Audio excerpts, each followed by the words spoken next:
Bilasiz, o'zbek elida yaxshi kunda to'y tomoshasini tarixiy ovlarga muhrlab borish kerak. Bu uchun albatta bizga operatorlar kerak bo'ladi. Bugun albatta butun bir O'zbekiston Respublikasida o'z xizmatiga, o'z mana shunday bir ijodkorlar bilan xalqimizga berilgan xizmat qilib kelayotgan eng ulug' operatorlar jam bo'lgan Mehribon studiyasi operator yigitlari bugun kechamizda chiroyli tarzda yorqin tarixiy tasmalarga muhrlab borishadi.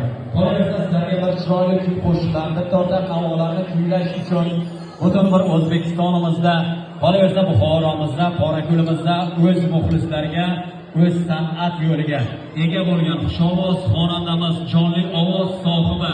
Bugun albatta ko'p insonlar fonogrammaga o'rganib qolgan, bugun faqatgina jonli ijroni tinglayman deb kelgan insonlar, mehmonlar bo'lsa, albatta qarshi olamiz jonli ovoz sohibi o'g'limiz Allayev kechamizda mezbon san'atkor sanadi.